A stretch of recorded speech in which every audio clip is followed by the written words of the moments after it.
Bonjour. Donc, on va continuer toujours sur ces interventions orales concernant ce module sur l'histoire de la pensée économique. Donc, cette séance était prévue hier, mais comme il y avait un empêchement, donc j'ai appelé pour que ce soit programmé pour aujourd'hui.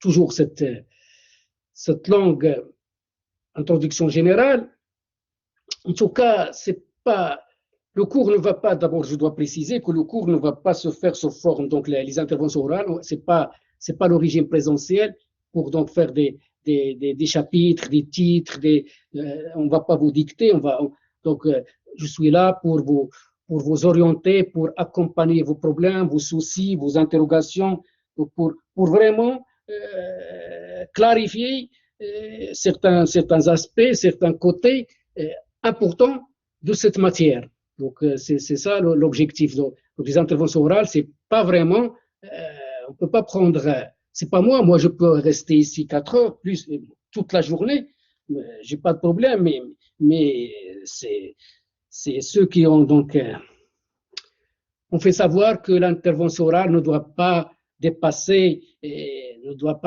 un certain temps, donc il doit être pas courte, mais en tout cas, il ne doit pas durer plus d'1 heure.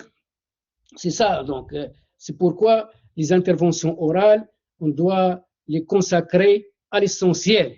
Donc c'est les idées sur le courant, l'enchaînement, l'évolution de la théorie, l'évolution chronologique, situer le courant dans le temps et aussi dans l'espace, les auteurs, les économistes fondateurs qui ont marqué l'histoire de la pensée économique. On va voir, par exemple, les séances prochaines, donc on va, par exemple, un auteur, il va nous prendre toute une séance, David Ricardo, Karl Marx, John Maynard Keynes et d'autres, donc les économistes fondateurs qui ont marqué la théorie, l'histoire de la pensée économique. Ça n'empêche qu'on va aussi soulever tous les auteurs importants d'un courant, par exemple les classiques, il n'y a pas que Ricardo, il y a Adam Smith, il y a Jean-Baptiste Say, il y a Frédéric Bastiat, John Stuart Mill, l'école néoclassique. Il y a les fondateurs, les trois, William Stanley Jevons, Karl Menger, Léon Walras et les autres qui vont donc venir après, Alfred Marshall, von Bauwerk, Wilfrido Parito. Donc, ils font partie d'un même courant, mais ils ont des idées, chacun donc a ses idées. Des fois, ils se distinguent sur certains aspects, mais ils ont un dénominateur commun, mais les idées diffèrent d'un auteur à l'autre. Un courant libéral, par exemple les classiques, c'est un courant libéral. Mais au sein de ce courant, il y a des différences. Par exemple, la valeur d'un bien. Par exemple, dans ce même courant, il y a des différences. Chez Adam Smith et chez David Ricardo, c'est la valeur travail. Ce qui fait la valeur d'un bien, c'est le travail fourni, la quantité du travail incorporé. C'est-à-dire ce bien a de la valeur parce qu'il a nécessité du travail en dehors du marché. Avant qu'il ne soit mis au consommateur, et là, une fois qu'il a été produit, il a de la valeur, c'est-à-dire la valeur travail. Alors que dans ce même courant, il y a deux auteurs qui ne partagent pas les idées de David Ricardo et d'Adam Smith. Par exemple, Jean-Baptiste Say, le français Jean-Baptiste Say, c'est la valeur utilité. Et il va se rapprocher des... Donc, il est proche des néoclassiques. C'est vrai, les néoclassiques vont venir après, mais c'est les idées de Jean-Baptiste Say. Donc, on va les rencontrer chez les auteurs marginalistes, néoclassiques, qui considèrent que c'est l'utilité qui fait la valeur d'un bien. Un bien, il a de la valeur parce qu'il est utile. Le français Frédéric Bastiat, pour lui, c'est le service rendu, le service rendu par un produit, par un bien qui fait la valeur, parce qu'il y a un service rendu. Donc, c'est la même chose pour les néoclassiques. Les néoclassiques, donc ils font partie de la théorie libérale. On va voir les caractéristiques du courant libéral, les éléments de ce courant. On va voir comment ce courant va avoir des idées communes avec les classiques, mais il y aura aussi des éléments de rupture, de discontinuité néoclassique. C'est comme s'il s'agit du nouveau classique, non? Car les néoclassiques vont continuer, vont adopter certaines idées des classiques, mais ils vont s'en démarquer sur d'autres. On va les voir. Je vais pas les... je peux dire que je peux mentionner déjà les éléments en commun. Les éléments que les néoclassiques partagent, par exemple, le rôle minimal de l'État. L'État gendarme, un État très faible, un État dont la mission principale, la mission est d'assurer l'ordre public, le maintien de l'ordre public, c'est-à-dire un État régalien, un État qui limite ses interventions aux seules fonctions du maintien de l'ordre, la sécurité intérieure, la sécurité extérieure et la paix civile, la police, la justice, la défense. Donc, en dehors de ces fonctions du maintien de l'ordre, l'État ne doit pas intervenir. Donc, tout ce que l'État doit faire, c'est de ne rien faire. C'est ça l'État gendarme, l'État arbitre, l'État veilleur de nuit, qui n'intervient pas, l'État minimal, l'État faible. C'est ça, donc, la théorie, le point commun sur le rôle de l'État. Mais des fois, c'est les libéraux, cette théorie libérale, les néoclassiques, vont quand même justifier le dépassement du rôle de l'État, c'est-à-dire justifier cette fonction du maintien de l'ordre. Ils vont justifier l'intervention économique dans certains cas. C'est les cas où le marché est défaillant. Lorsqu'il y a des défaillances du marché, parce que pour le courant libéral, le marché est capable de s'autoréguler, capable de nous orienter vers l'optimum, vers la situation d'équilibre, de plein emploi. Mais des fois, ils vont accepter que l'État franchit les frontières, c'est-à-dire au lieu de rester concentré dans les fonctions du maintien de l'ordre, l'État peut intervenir économiquement lorsque le marché, qui a les vertus, selon les libéraux, il a les vertus de la spontanéité, du mécanisme spontané. L'État, dans le cas où le marché, c'est comme un train qui va dérailler, l'État peut intervenir pour ramener, pour corriger les défaillances du marché. Donc, parmi les cas que les libéraux donc, vont mettre en avant, par exemple, le cas où il y a des externalités négatives, lorsque, par exemple, un agent économique va polluer, une industrie, une entreprise va polluer. Donc, cette pollution, c'est à l'État d'intervenir pour internaliser cet effet externe négatif via une taxe, via donc un travail de l'État, une action d'État ou bien pousser le pollueur à prendre en charge sa pollution, le principe du pollueur-payeur. Il y a d'autres, par exemple, le cas, les libéraux acceptent l'intervention de l'État, économique de l'État, lorsqu'il y a la constitution d'un monopole, parce que les libéraux, ils sont pour la concurrence pure et parfaite. Donc, lorsqu'il y a un monopole, un agent qui va monopoliser une activité, pour les libéraux, l'État doit intervenir pour casser son monopole et revenir à la concurrence pure et parfaite. D'autres défaillances mises en avant par les libéraux, la question des biens publics, de certains, donc, des biens publics, outre, pas seulement les biens, parce que la sécurité, la défense, la justice, ce sont des biens publics, des biens fournis par l'État, gratuitement, et qui sont mis à la disposition de tout le monde.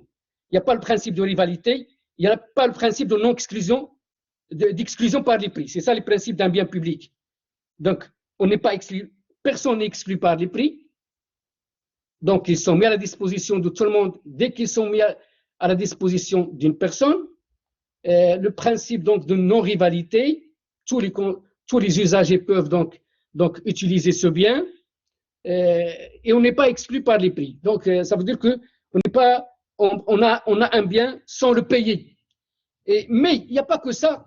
Des fois, donc, les libéraux admettent le rôle de l'État en matière d'infrastructure. Les routes, les autoroutes, les ports, mais aussi, même s'ils sont contre l'intervention sociale de l'État, ils estiment que le marché, il y a une catégorie de personnes, d'individus, que le marché ne peut pas donc les recruter. Donc, on ne va pas trouver, vu qu'ils n'ont pas les capacités, les facultés, certaines personnes restent exclues du marché du travail. Donc, il y a aussi certains libéraux acceptent et veulent que l'État intervienne pour donc, assurer la justice sociale.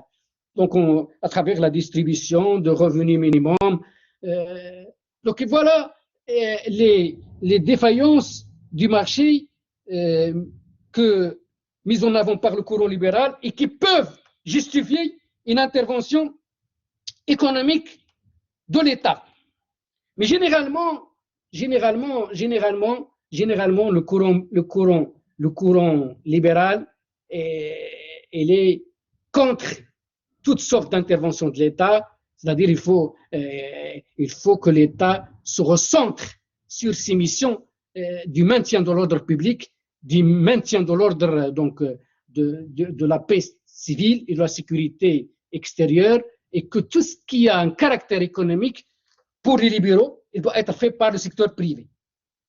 On voit comment les libéraux poussent dans ce sens pour que même les secteurs sociaux, la santé, l'éducation passent entre les mains du secteur privé. On voit même que la sécurité même, elle est en train de se privatiser. C'est pas le renseignement, pas les aspects vraiment importants pour l'État, que l'État ne peut pas sacrifier, les secteurs stratégiques de la sécurité, mais quand même la sécurité des personnes, la sécurité des biens. On voit comment dans le monde, ce secteur est en train de se privatiser. Donc, voilà les éléments, parmi les éléments que partagent les classiques et les néoclassiques. Il y a la théorie quantitative de la monnaie, la neutralité de la monnaie. La monnaie est neutre pour les classiques. On voit même que pour Jean-Baptiste Say, la monnaie n'est qu'un voile. C'est-à-dire qu'il n'est qu'un voile, n'est qu'un instrument donc neutre, un instrument neutre, et qu'il y a une dichotomie entre la sphère monétaire et la sphère réelle. C'est ça. Donc, la neutralité de la monnaie sera reprise par les néoclassiques. Mais il y a beaucoup d'éléments qui vont distinguer les néoclassiques des classiques. Il y a par exemple la question de la société. La société, la conception, comment elle est la société? La société selon les classiques, c'est pas la société selon les néoclassiques. Selon les classiques, la société, c'est un ensemble de classes sociales.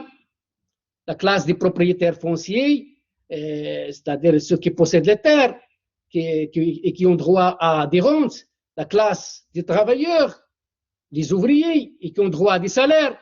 La classe capitaliste, la classe qui possède les moyens de production et qui ont droit à des profits.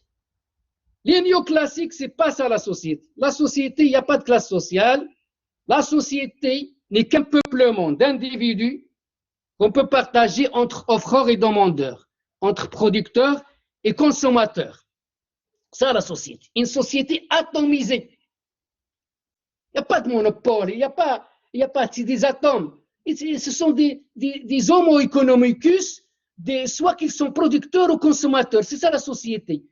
Donc c'est un marché, il n'y a pas d'institution, pas de structure sociale, pas des questions religieuses, les questions sociales, politiques ne pèsent pas. Il n'y a que des individus. Et le global n'est que la somme des intérêts individuels. C'est-à-dire tout ce qui est... Il n'y a pas d'État.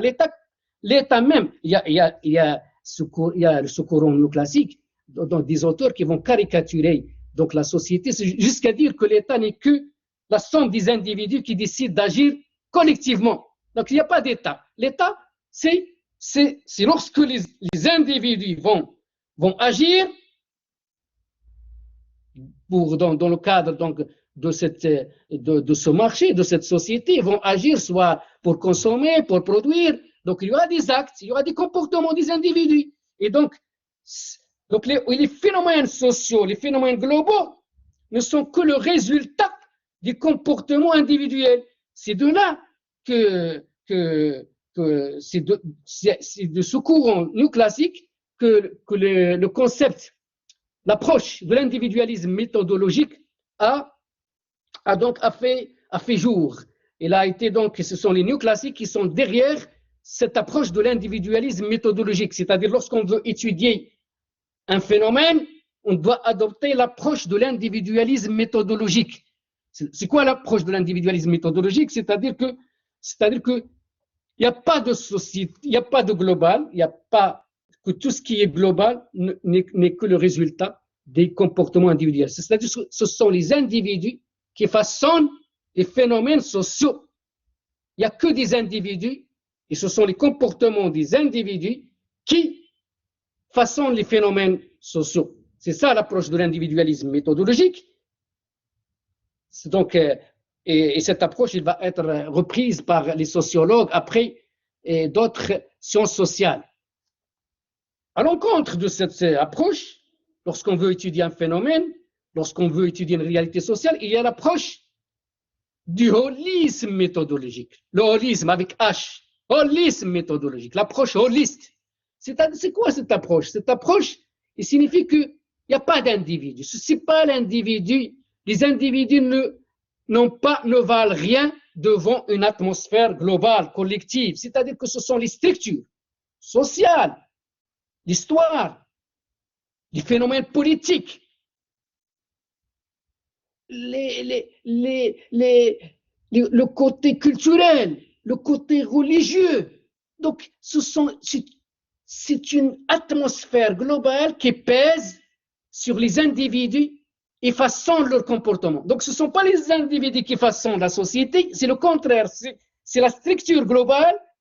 Donc, c'est une atmosphère, beaucoup de phénomènes qui vont peser sur l'individu pour le digérer, pour façonner son comportement. Donc, voilà les deux approches. Donc, et je trouve que l'approche holiste, l'approche holiste, c'est vrai, elle est pertinente par rapport à l'approche individuelle, de l'individualisme méthodologique. Mais des fois, je me pose des questions. Pourquoi on a des prix Nobel? Les prix Nobel, généralement, sont décernés pas toujours, mais dernièrement, c'est toujours à des néoclassiques, à des libéraux. C'est vrai, l'approche holiste, il y a les structures, il y a les institutions, il y a le côté politique. Mais lorsque vraiment on fait de l'observation empirique, lorsqu'on dégage des renseignements et des enseignements de ce qui se passe dans les sociétés, lorsqu'on voit comment les syndicats sont faibles, les partis politiques ne font pas leur travail, lorsqu'on voit, on tire des leçons comme quoi la société, c'est des coquilles vides, c'est des institutions, des structures, mais fragiles. Donc on peut balancer du côté de l'individualisme méthodologique lorsqu'on voit comment on a les individus la majorité, les individus commencent à chercher à maximiser leur satisfaction, à chercher à comment s'enrichir rapidement, facilement. Comment il n'y a plus de famille comme autrefois.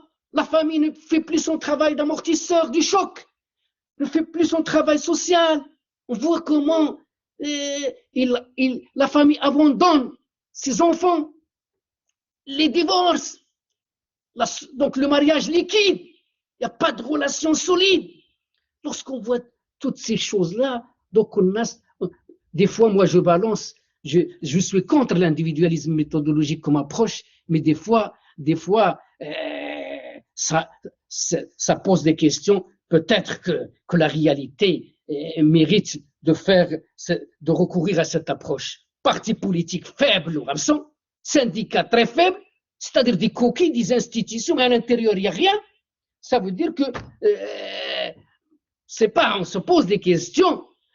Pourquoi les prix Nobel sont des néoclassiques, des libéraux? Ça veut dire que vraiment, ça veut dire que l'individu dans la société, il est devenu proche de l'homo economicus, c'est-à-dire quelqu'un qui cherche par tous les moyens à maximiser sa satisfaction, à s'enrichir, à recourir à tous les moyens, à abandonner l'honneur, la dignité, l'enrichissement matériel, faire des villas, faire des... Donc, on a des exemples d'hommes politiques qui peuvent donc abandonner leurs idiots, abandonner leur virulence pour avoir des villas, pour avoir des récompenses. Donc, ça veut dire que, à quoi sert un parti politique? Ça veut dire qu'ils sont fragiles, ils ne font pas leur travail, c'est des coquilles vides. Donc l'approche, c'est ça. C'est-à-dire que les pesanteurs politiques, le côté religieux, le côté culturel, familial, s'ils sont fragiles, ça veut dire qu'on va balancer du côté de l'individualisme méthodologique.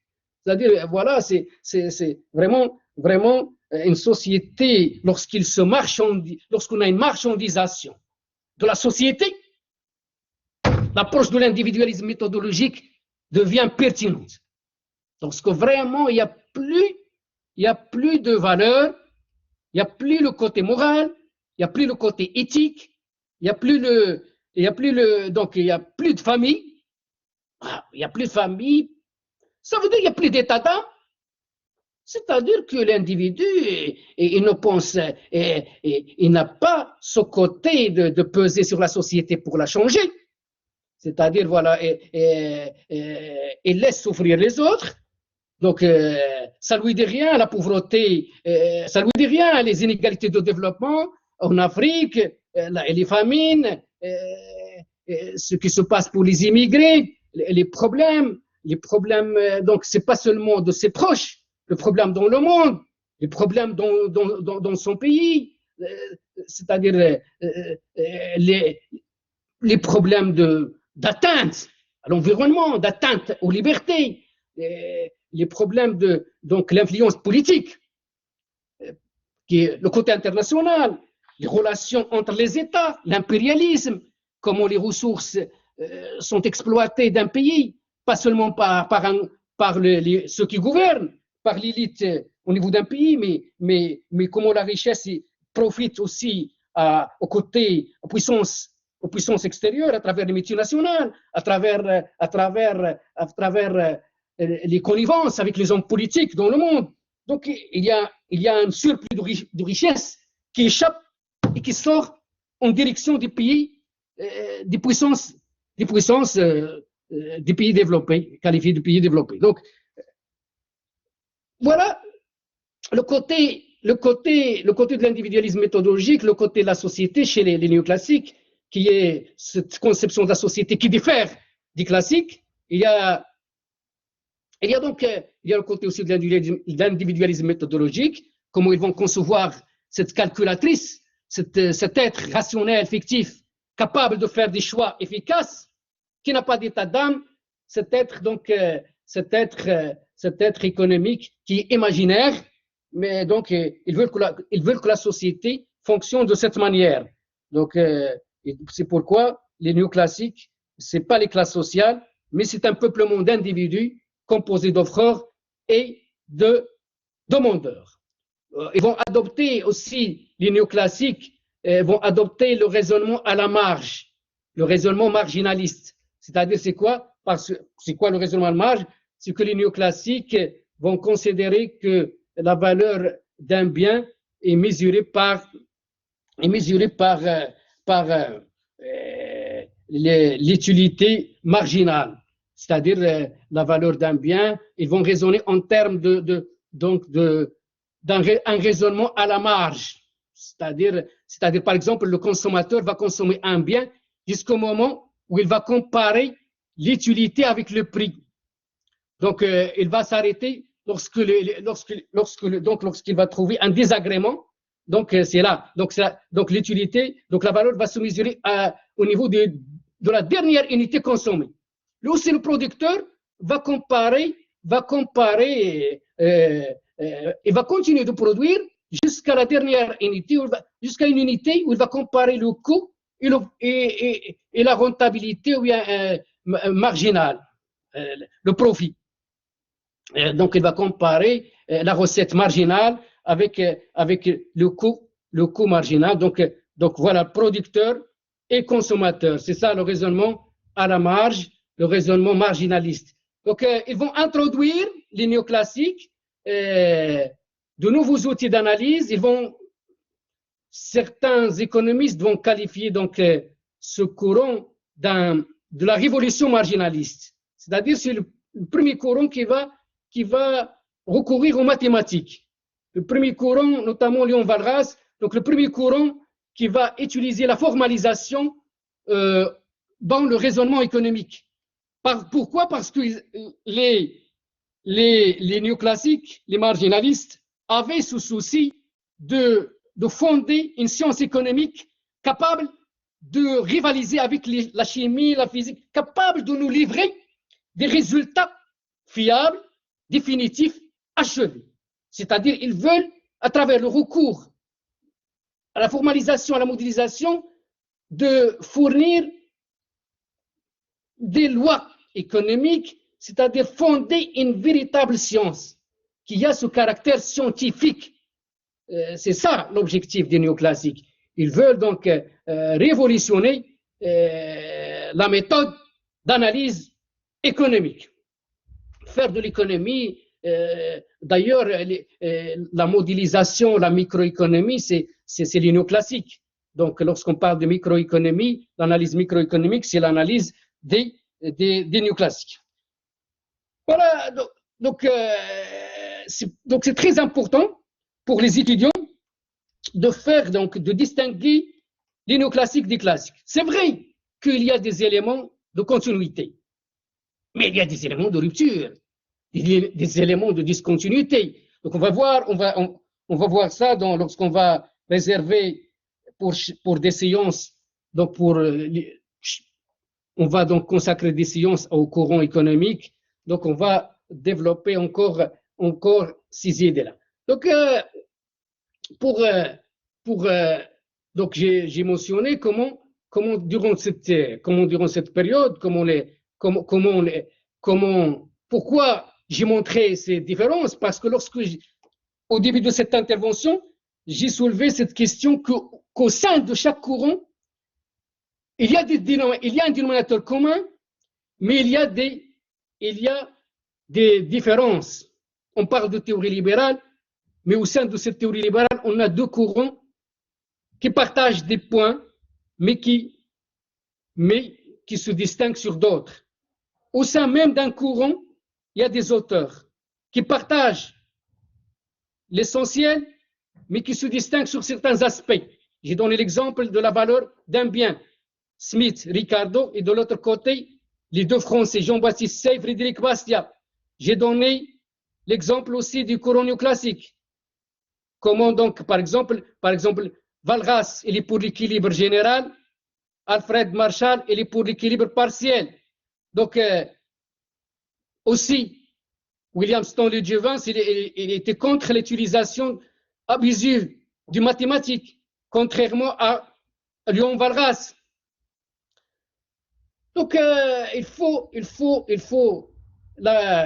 que les étudiants maîtrisent ce côté d'avoir des idées sur chaque courant et aussi de spécifier dans chaque courant les différences entre les auteurs. C'est très important de revenir sur cette question, du théorie, du rôle des théories, de la scientificité des théories économiques, parce que les théories, c'est pas produire une théorie, elle doit répondre à des normes, à des règles. Et là, c'est pourquoi les théories, c'est pas les pensées. Pour avoir une pensée, la pensée, c'est pas une théorie. Donc la pensée, c'est des réflexions, donc c'est pas, mais la théorie, c'est vraiment théoriser, conceptualiser. Ça doit obéir à des règles, à des normes scientifiques. Et là, et généralement, et la science, la philosophie, la science qui fait ce travail de diagnostic, de vérifier la scientificité d'une théorie, c'est une discipline qui faisait l'objet d'une matière dans l'ancien système, l'épistémologie économique.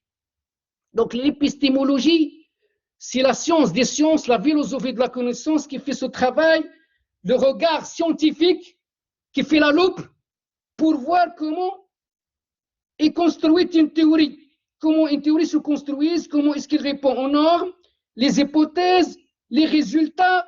Donc pour vraiment voir est-ce que le cycle de la connaissance scientifique est respecté, parce qu'une théorie doit suivre un cycle selon donc un cycle de connaissance scientifique. Et le cycle de la connaissance scientifique, donc il y a deux méthodes pour commencer le cycle. Soit qu'on va le commencer par la méthode inductive, et c'est la méthode la plus ancienne, parce qu'avant de produire des théories, on a été obligé d'observer les siècles 18e, le commencement des théories, on a été obligé d'observer pour produire des théories qui ne cessent de se développer depuis cette date. Aujourd'hui, c'est vrai, on a des théories à notre disposition, donc on ne doit pas passer par la méthode inductive, observer pour donc arriver à des résultats et généraliser et produire des lois. Cette méthode qui est qualifiée de méthode positive, c'est-à-dire étudier la réalité telle qu'elle est observée.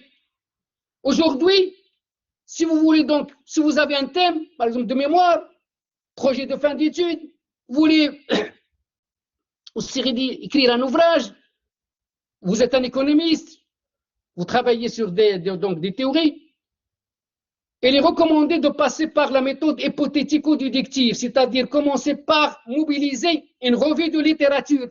C'est quoi une revue de littérature en méthodologie?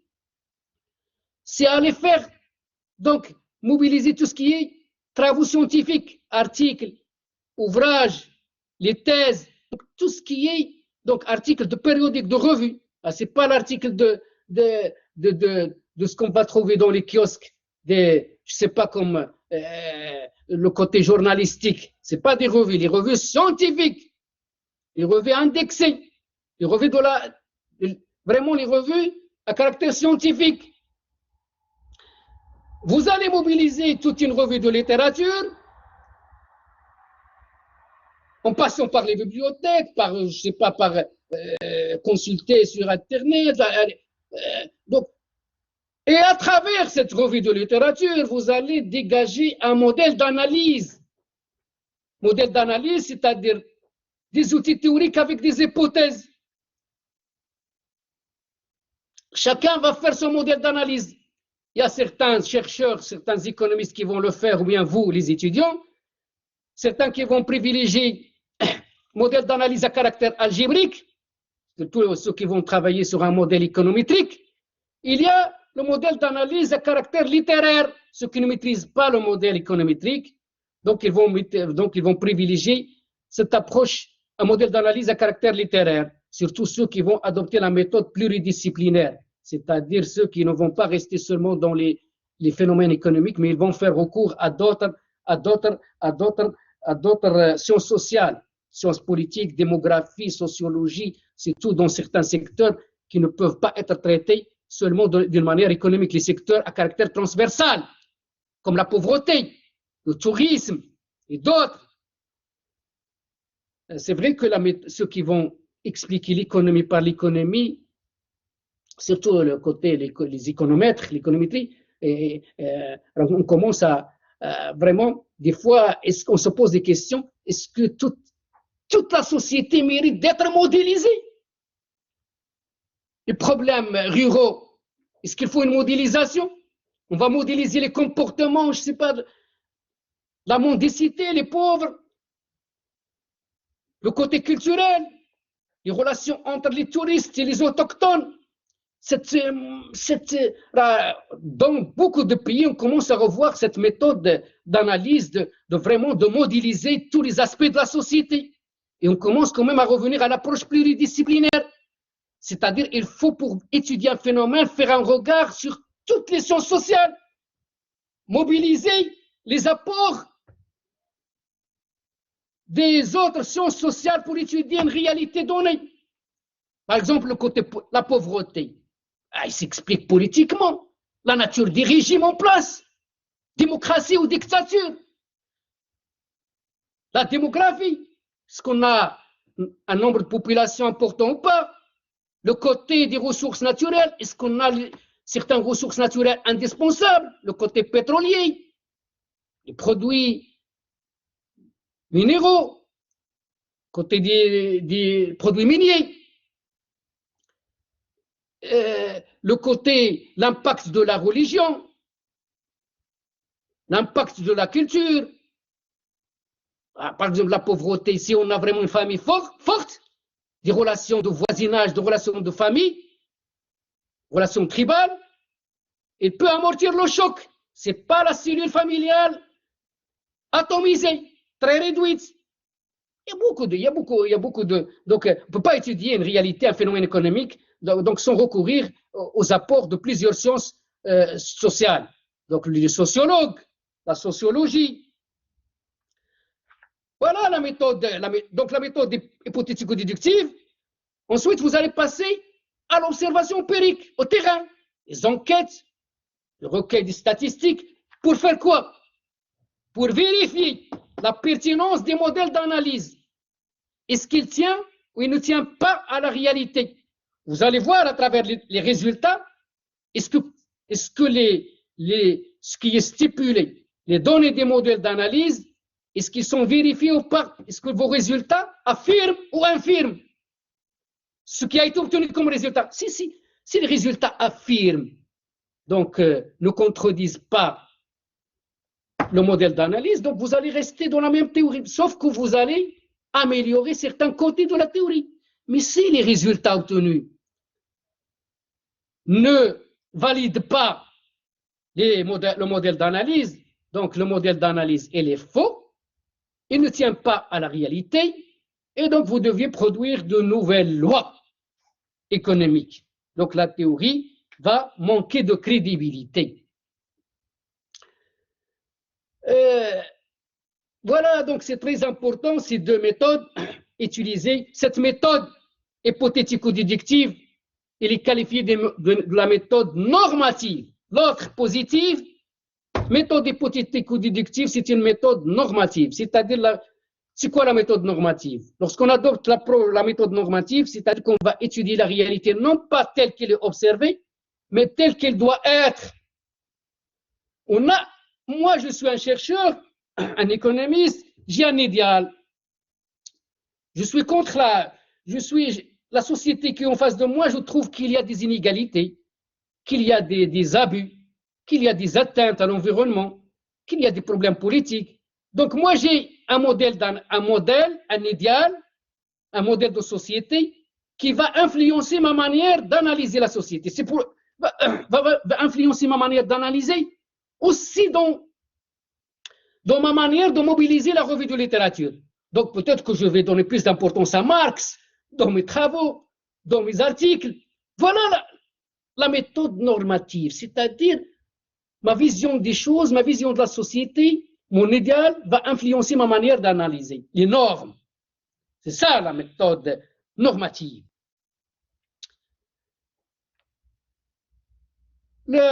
On s'est arrêté la semaine dernière sur cette question, sur l'enchaînement donc chronologique. On s'est arrêté, je me suis arrêté sur au niveau de la crise de 1929. La crise de 1929 cette crise de 1929 qui va marquer vraiment un coup dur pour la théorie libérale, classique et néoclassique, pour la loi des débouchés de Jean-Baptiste Say, qui stipule que toute offre crée sa propre demande, et la crise de 1929 montre que l'offre ne crée pas sa propre demande. La demande elle est largement insuffisante pour absorber l'offre. C'est une crise de surproduction. Aussi, la crise de 1929 va donc va saper la crédibilité de la main invisible d'Adam Smith. La main invisible, selon Smith, donc pour Smith, le marché, il a des vertus, c'est-à-dire il a des vertus d'assurer l'équilibre. C'est-à-dire que donc c'est-à-dire qu'on est orienté par une main invisible, sans perturbation, sans intervention de l'État, donc on va arriver à l'équilibre. C'est-à-dire, voilà, c'est ça la main invisible, et pour lui, les intérêts individuels, la poursuite des intérêts individuels ne mène automatiquement vers l'intérêt général, l'intérêt global, par une main invisible.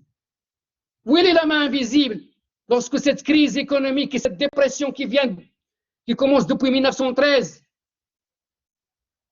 sous forme cyclique, qui va rester jusqu'en 1944, jusqu'à la fin de la Seconde Guerre mondiale, et 1929 n'est que l'année noire, où vraiment on a une crise de surproduction, chute du prix et un chômage de masse. Donc, après une longue période de la civilisation du marché, c'est vrai que la période de l'économie de marché commence avec Smith, et donc il va s'arrêter, il va s'essouffler avec la crise de 1929. 1976-1929. Durant cette période, les historiens, les économistes font savoir que cette période a été largement influencée par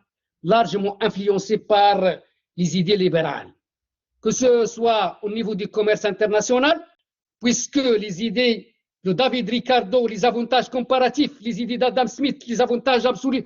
Donc, pour les idées de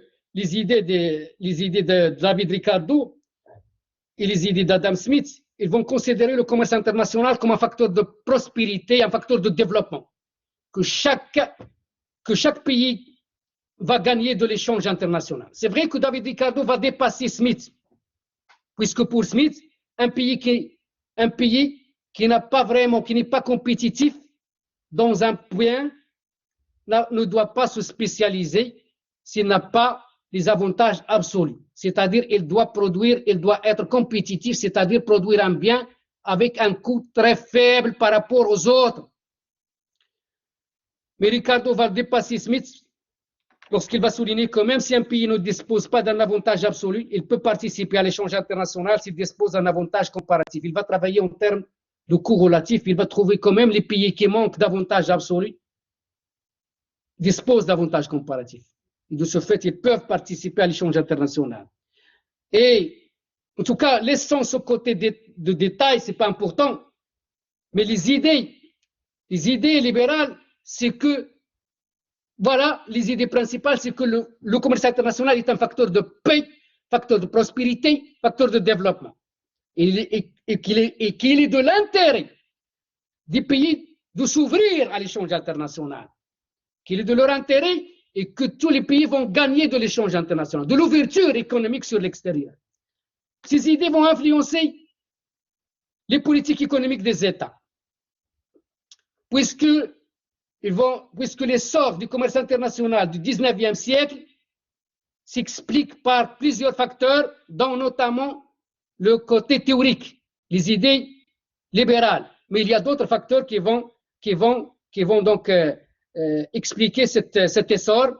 La croissance démographique, puisqu'on a une population importante, donc le taux de mortalité va baisser du fait du développement de la médecine, la découverte des antibiotiques, l'hygiène de vie, donc il n'y a plus de famine, le côté, donc la productivité, donc le côté, le progrès technique, les innovations, le rôle des innovations pour donc les produits donc agricoles, pour d'autres produits, la révolution dans le domaine du transport, le transport maritime, l'abaissement du fret maritime. Il y a pas mal donc de facteurs qui vont influencer le commerce international. L'influence de la pensée libérale aussi, pas seulement au niveau du commerce extérieur, international, mais au niveau des finances publiques. Moi, donc, je suis chargé, comme d'autres professeurs, d'un ensemble pour enseigner ce module de finances publiques en quatrième semestre. Et je donne une grande importance à la conception de l'État, aux conceptions de l'État, les conceptions de l'État, la conception marxiste, la conception libérale et la conception interventionniste, keynésienne.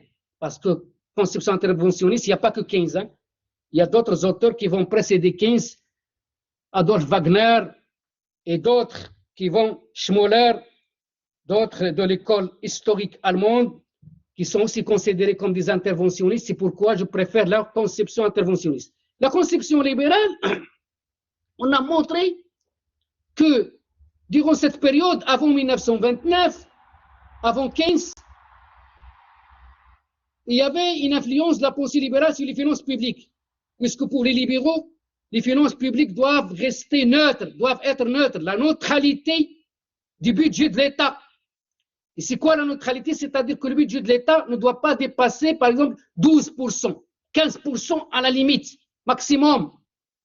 Au-delà d'un certain seuil, en matière de dépenses publiques, de prélèvements obligatoires, donc on est dans un État interventionniste selon les libéraux.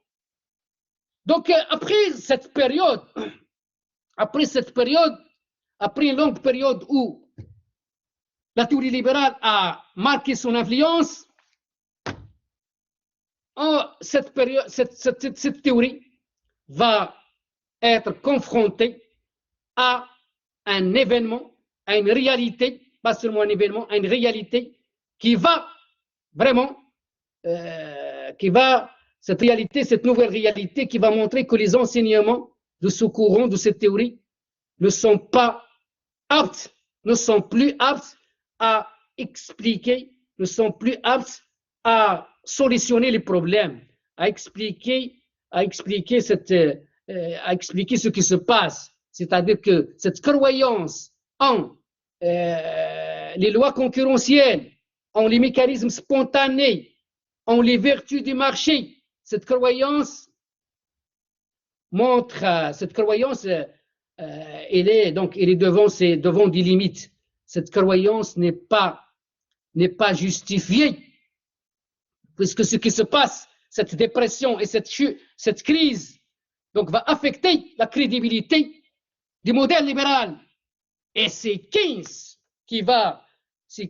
John Maynard Keynes, le Britannique, l'Anglais John Maynard Keynes, qui était aussi un homme d'État, qui était donc aussi c'était un grand économiste, mais aussi un haut fonctionnaire de la couronne d'Angleterre, du gouvernement britannique, puisqu'il représentait l'Angleterre dans pas mal de conférences internationales. C'est lui qui a représenté l'Angleterre, c'est lui qui a représenté la Grande-Bretagne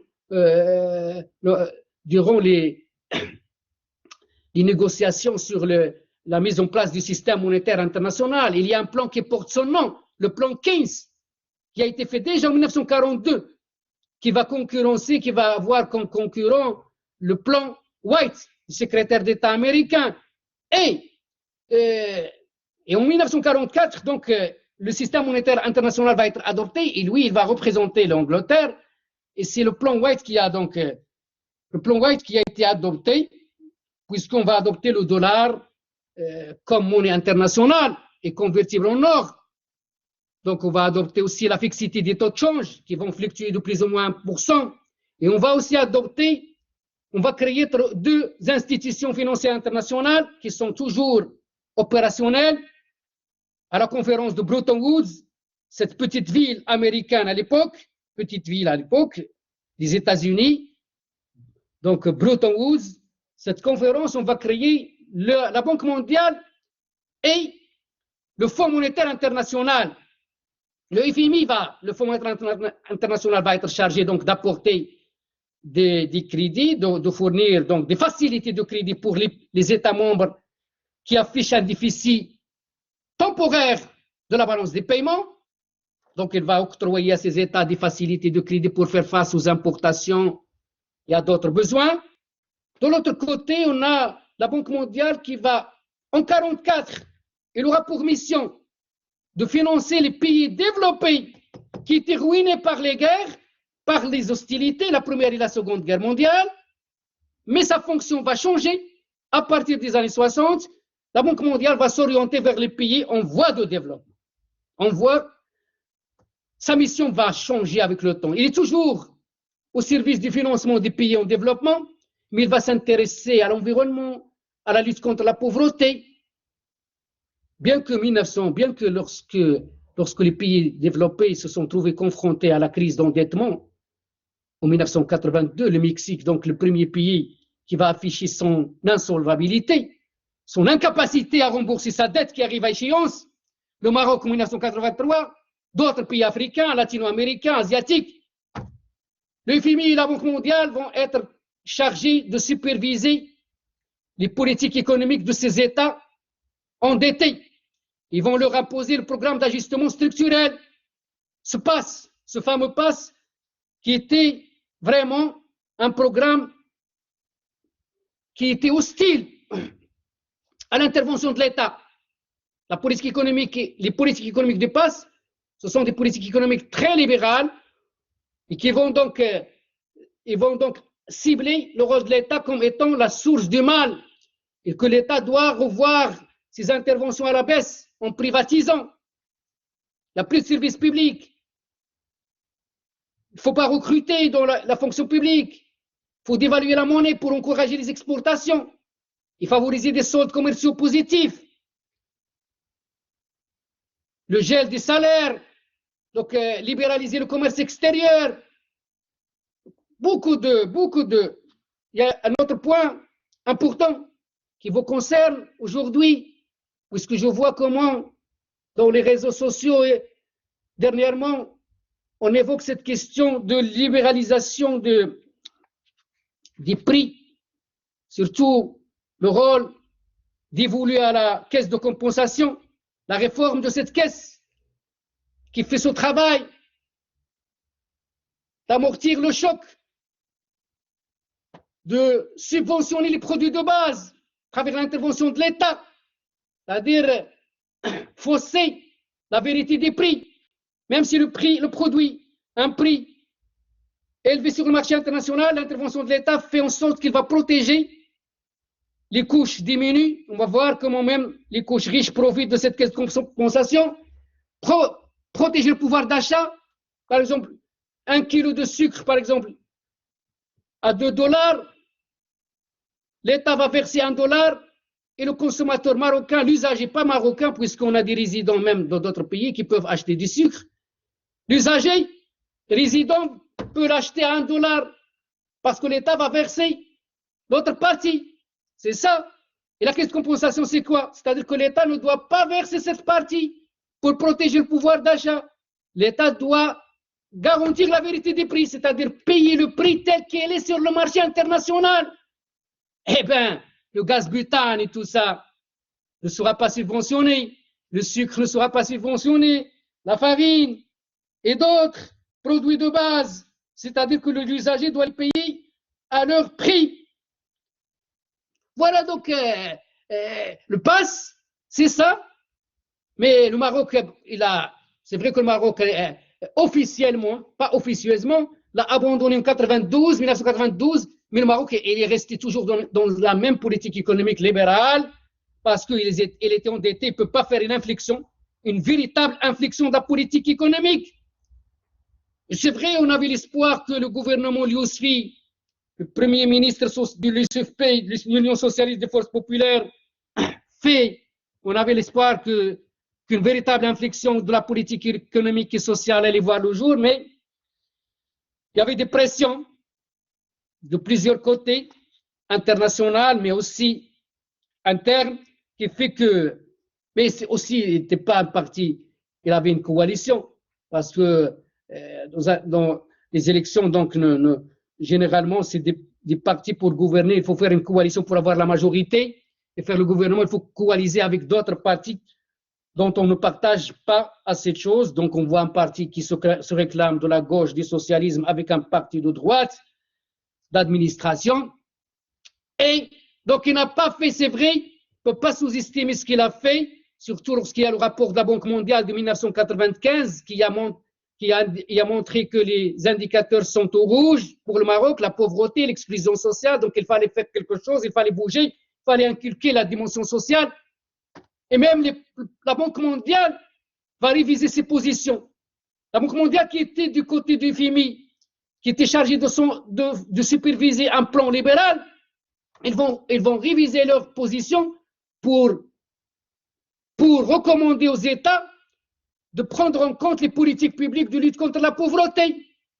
Mais c'est vrai qu'il y a un ciblage, mais une véritable politique économique et sociale au service donc des besoins sociaux n'a jamais vu le jour depuis le PASS, depuis 1983. On est dans une libéralisation de l'économie, mais avec un ciblage, comme par exemple lorsque le Maroc a été classé en 2003 à la position 126e sur le plan de l'IDH, l'indicateur de développement humain, c'était de la honte pour le Maroc qui est proche de l'Europe, qui a des ressources, qui a une jeunesse, qui est classé à un tel rang à côté des pays les plus pauvres, Burkina Faso et d'autres, Ouganda et tout ça. Ça vraiment, c'est vraiment inimaginable et on ne peut pas imaginer ça. Vraiment, ça pousse les pouvoirs publics, ça pousse les pouvoirs publics à se mobiliser pour se rattraper, pour faire en sorte que les disparités sociales et spatiales soient réduites. Soit réduite, ce qui fait que donc, le Maroc allait adopter l'INDH, l'Initiative nationale pour le développement humain, en 2005, mais c'est vrai qu'il a insufflé une méthode de mobiliser les acteurs de la société civile, c'est très important, donc on loue certains côtés positifs, mais quand même, il n'a pas permis au Maroc de reculer et par rapport à la position de 2003. Pire encore, il a été classé en 2017 à la position 130, c'est-à-dire qu'il y a encore des problèmes sociaux. Des problèmes sociaux parce que l'IDH prend dans son calcul l'espérance de vie, c'est les questions de mortalité infantile, les questions donc d'espérance de vie. Il prend en compte la scolarisation, la lutte contre l'analphabétisme, et le PIB par tête et par habitant. Donc la richesse n'est qu'un indice parmi trois. Voilà, donc c'est pourquoi j'ai développé ce côté, cette parenthèse. C'est par rapport au rôle de la Banque mondiale par rapport au défi FMI lorsqu'on a évoqué la participation de Keynes. La participation de Keynes à la conférence de Bretton Woods. Et Keynes, donc c'est un haut fonctionnaire et un grand économiste. Et Keynes, c'est lui qui va, il était considéré comme un libéral, mais quand même, après, lorsqu'il y a cette crise, il va montrer qu'il aura deux défis à relever, le défi théorique et le défi pratique. Le défi théorique, il doit donc apporter une nouvelle théorie. C'est là où il va montrer dans sa théorie les limites des enseignements des libéraux, c'est-à-dire la nouvelle théorie de Keynes, c'est quoi? Il va donc, voilà une théorie, c'est ce que je viens de dire par rapport à la méthode hypothétique ou déductive. Voilà des enseignements libéraux, et voilà l'observation empirique. L'observation empirique, c'est la crise de 1929. Le modèle d'analyse libérale va se heurter à cette crise. Et cette crise, donc, va contredire ce modèle d'analyse. Donc, Keynes était amené, il ne va pas affirmer la validité, la pertinence. Donc, il doit créer de nouvelles lois, une nouvelle théorie. Et c'est la loi. Donc, c'est ça, la nouvelle théorie, c'est quoi? C'est-à-dire que le marché est incapable de nous orienter vers l'équilibre. Voilà la nouvelle théorie. Et qu'est-ce qu'il faut? Selon Keynes, il faut une intervention de l'État. L'État doit intervenir pour corriger les dysfonctionnements et les déséquilibres économiques. C'est-à-dire que pour Keynes, sans l'intervention de l'État, jamais l'économie de marché, jamais les économies capitalistes n'auront l'équilibre et l'équilibre de plein emploi. Donc pour Keynes, il faut que l'État intervienne dans l'économie pour favoriser l'optimum et l'équilibre de plein emploi. Le côté pratique, donc voilà la théorie, le défi pratique de Keynes, c'est quoi? C'est le comment, le schéma opératoire. Comment faire, comment procéder. C'est ça le côté pratique. Et pour Keynes, l'État va intervenir par le biais des instruments dont il dispose, l'instrument monétaire, la politique monétaire, et l'instrument budgétaire, le budget de l'État. Mais pour Keynes, il avait un raisonnement conjoncturel. C'est lui qui a dit que dans le long terme, nous serons tous morts.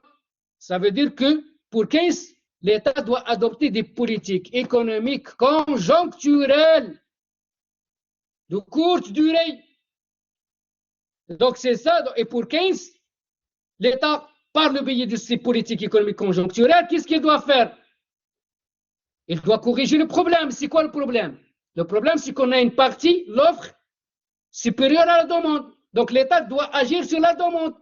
Pour rapprocher la demande de l'offre, qu'est-ce qu'il va faire l'État? Il va soutenir la demande globale,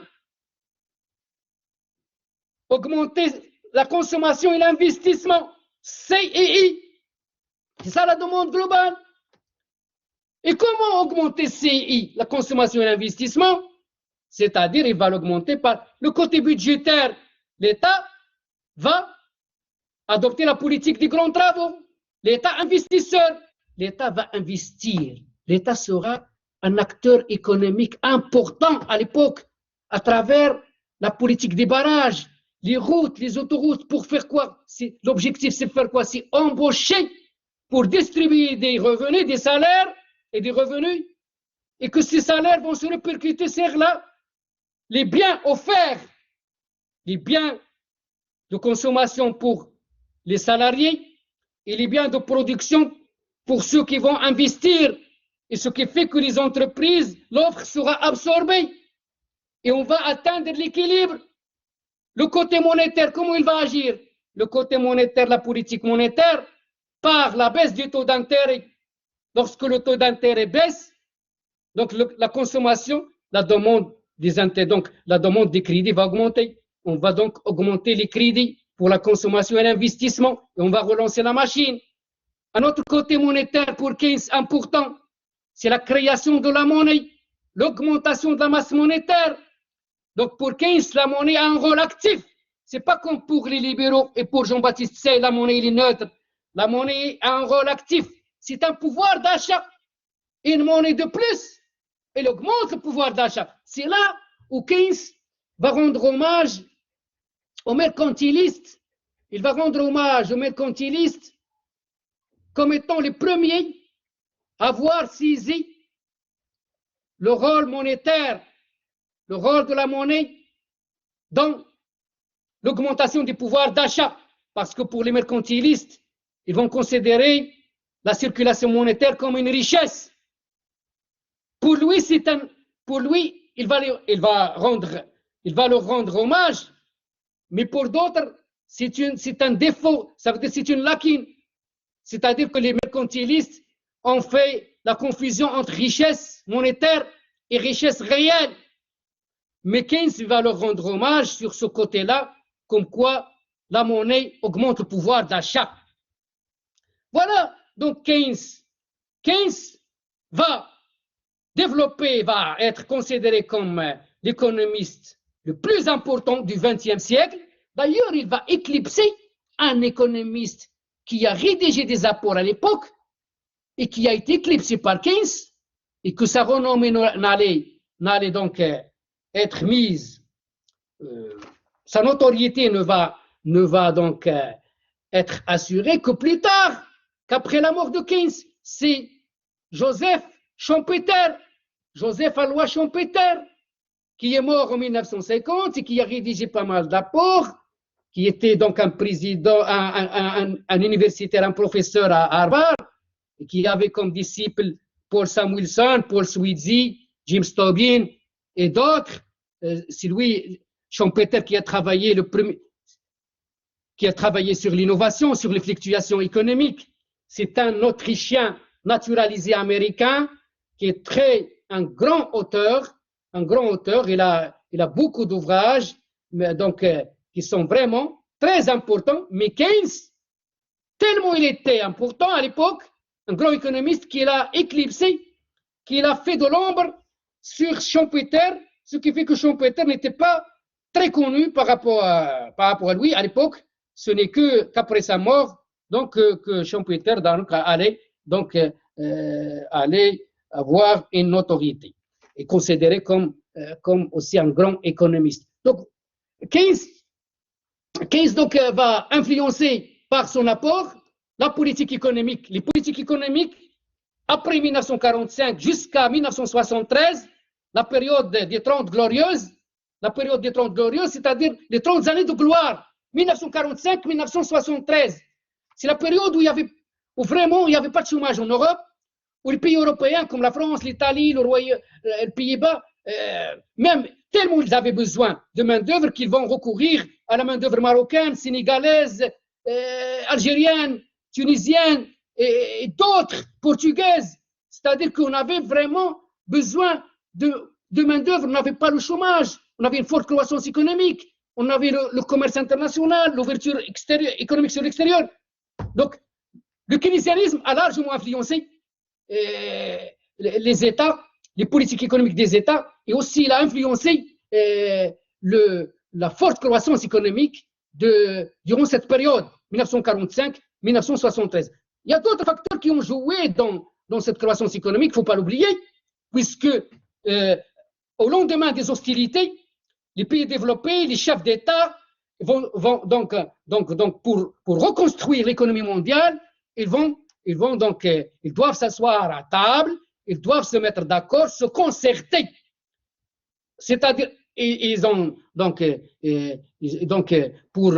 sont arrivés à cette évidence que l'économie mondiale, après que les économies ruinées par les guerres, ne peuvent pas rebondir de leurs cendres, ne peuvent pas redémarrer sans assainissement commercial, sans organisation commerciale et sans organisation monétaire.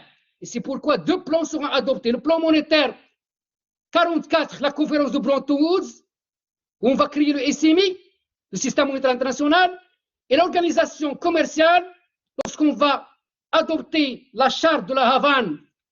On a voulu créer l'OIC, l'Organisation internationale du commerce, mais faute d'une ratification des États-Unis ne sera pas adoptée, mais de cette charte de cette OIC, de cette Organisation internationale du commerce, on va adopter un volet.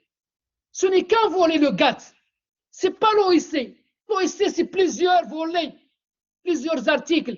Mais de cette Organisation internationale du commerce de 1946, qui n'a pas été adoptée en 1946, en 1947, on va adopter, donc à la Havane, on va adopter le GATT. C'est l'accord général sur les tarifs douaniers et le commerce. General Agreement on Tariff and Trade, c'est-à-dire donc l'abréviation en anglais, l'accord général sur les tarifs douaniers et le commerce. Et le GATT va assurer l'organisation du commerce international jusqu'à 1995 où on va adopter l'Organisation mondiale du commerce ici au Maroc, à Marrakech. À Marrakech, parce que Marrakech donc, fait partie des grandes villes aujourd'hui où il y a des hôtels, où il y a, donc on peut organiser, le Maroc donc, peut être à la hauteur d'une organisation, d'un événement international. Donc, c'est à Marrakech qu'a été créé l'OMC, parce que le GATT, on a constaté que le GATT, bien qu'il a rempli cette mission d'organiser le commerce international, il comporte certaines lacunes. Parmi les lacunes, c'est qu'il n'y a pas, lorsqu'il y a un problème entre les États, il n'y a pas de sanctions. Il manque du caractère contraignant. C'est pourquoi l'OMC, on a créé l'organe des règlements des différends.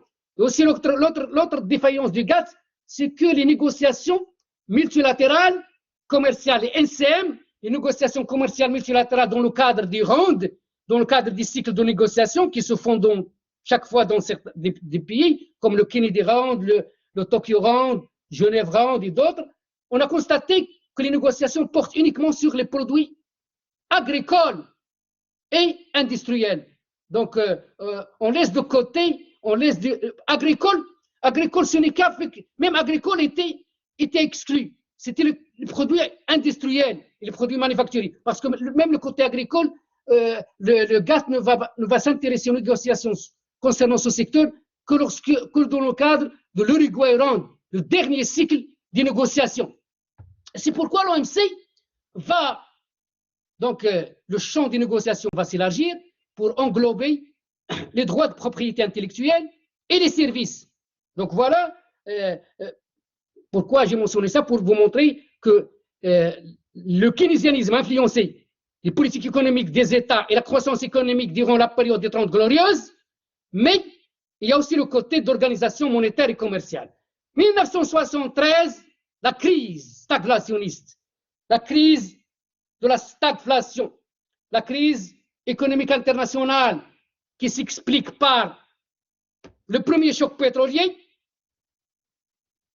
le prix du baril de pétrole qui va quadrupler, multiplié par 4, du fait de la guerre de Kippour, la guerre entre les pays arabes et Israël et certains pays arabes, l'Égypte, la Syrie. Donc comment donc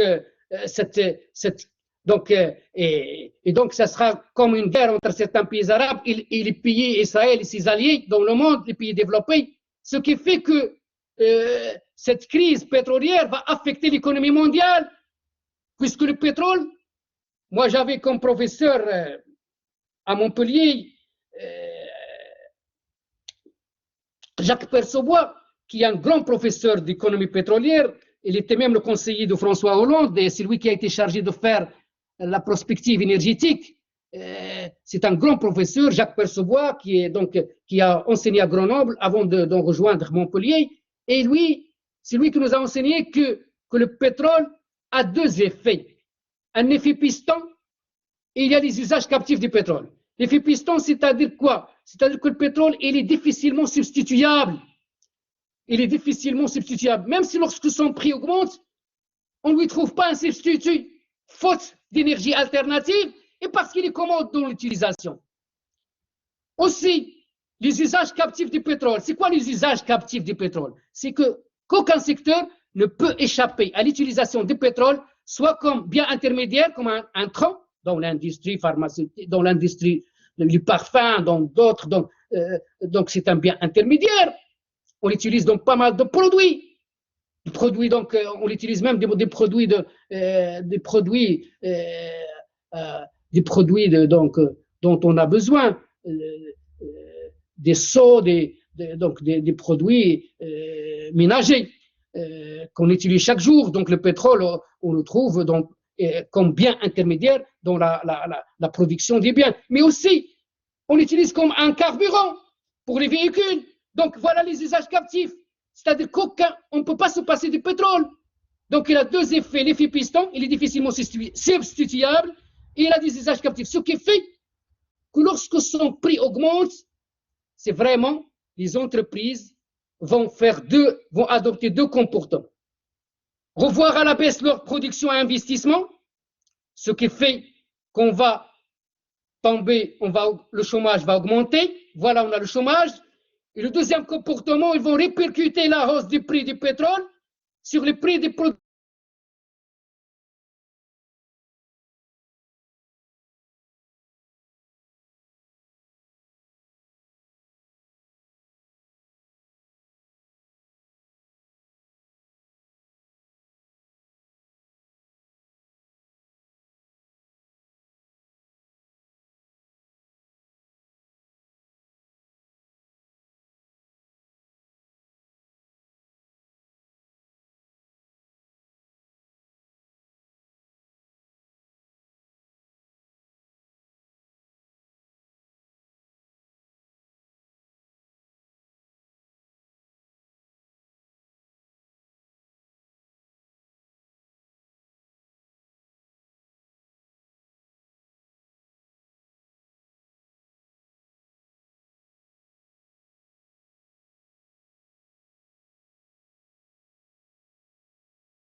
On n'a pas l'inflation, mais on a le chômage dans cette politique.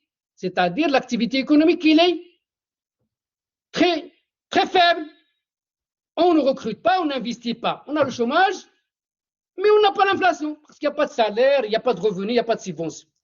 Donc c'est ça Phillips. Phillips, il nous a montré que jamais une économie ne sera confrontée à deux problèmes en même temps, l'inflation et le chômage. Mais la crise stagflationniste va contredire Phillips, puisqu'on est en face de deux problèmes en même temps, inflation et chômage. Et cette crise, sur le plan théorique, c'est ça le plus important, aura des répercussions théoriques. C'est que cette crise va être exploitée par les libéraux pour dénoncer le keynésianisme. Il va permettre un retour en force de la pensée libérale néoclassique. C'est-à-dire les libéraux, notamment Milton Friedman et d'autres vont remonter au créneau pour dénoncer le keynésianisme et lui endosser la responsabilité de la crise. Pour les libéraux à l'époque, s'il y a crise, c'est parce que l'État intervient trop et que pour solutionner la crise, il faut en finir avec les politiques keynésiennes. Ils vont donc critiquer virileusement les politiques keynésiennes sur le plan fiscal, c'est-à-dire ils vont critiquer la hausse des impôts à travers la théorie de l'offre. Arthur Laffer, trop d'impôts tue l'impôt, c'est-à-dire que lorsque les taux d'impôt augmentent à un certain niveau, ils vont décourager les investisseurs. Donc pour les libéraux, il faut réduire la fiscalité pour encourager l'investissement. Les critiques vont au côté monétaire, notamment de la part de Milton Friedman, l'école de Chicago, parce que Milton Friedman est très attaché à cette question du rôle, ce rapport entre la masse monétaire et l'inflation. Donc, ils vont critiquer le keynésianisme comme étant des politiques inflationnistes, parce que pour les libéraux, pour Milton Friedman, la masse monétaire doit être contrôlée strictement. Il ne faut pas créer de la monnaie en dehors du besoin. Il a un caractère inflationniste. La troisième critique, les sortes de critiques, c'est le côté, donc il y a le côté financier. Le côté financier, à travers, ils vont mettre en avant l'effet boule de neige, c'est-à-dire que l'État, lorsqu'il a des besoins financiers, il va donc se tourner vers le marché financier, le marché monétaire, le marché financier, pour contracter pour s'endetter dans ces marchés. Et donc, lorsque l'État va intervenir sur les marchés financiers, les taux d'intérêt vont augmenter. Et ces taux d'intérêt, lorsqu'ils augmentent, vont décourager le secteur privé, ce qui fait que le secteur privé sera évincé, écarté du marché financier, ce qui nuit à la croissance économique selon les libéraux. Voilà donc ce qu'il faut comprendre, c'est que depuis la crise économique internationale de 1973, qui s'explique aussi par l'instabilité monétaire, pas seulement par le choc pétrolier, puisque 1973 aussi, c'est la fin du système de Bretton Woods. Deux piliers du système de Bretton Woods vont éclater. La fixité des taux de change, puisqu'on va adopter les taux de change flottants, il n'y aura plus de taux de change fixes, et la convertibilité hors du dollar va aussi disparaître suite à la décision du président américain Richard Nixon qui va décider la suppression de la convertibilité du dollar en or. Donc le système monétaire international de Bretton Woods va perdre 2 de ses piliers. Donc le seul pilier qui va rester, c'est la Banque mondiale et le FMI comme institution financière internationale. Donc depuis cette crise économique internationale, on est dans la domination du paradigme libéral. Jusqu'à aujourd'hui, c'est vrai que la crise de 2008 et la crise sanitaire globale liée au coronavirus, vraiment, ils montrent les limites de ce paradigme libéral qui sacrifie le côté social, qui pousse l'État à se rétrécir, à s'affaiblir. On voit comment cette crise sanitaire du Covid-19 montre comment le rôle de l'État est très important en matière d'infrastructures sociales, en matière d'hôpitaux publics, en matière d'écoles publiques, donc en matière le rôle de l'État, donc en matière d'instruction du citoyen, on a vu que de couverture des besoins, de protection sociale, donc le paradigme libéral, il est quand même aujourd'hui, il est mis à rude épreuve. Un paradigme, c'est quoi un paradigme? Un paradigme, on va parler de paradigme libéral, paradigme marxiste. Paradigme, c'est un ensemble de croyances,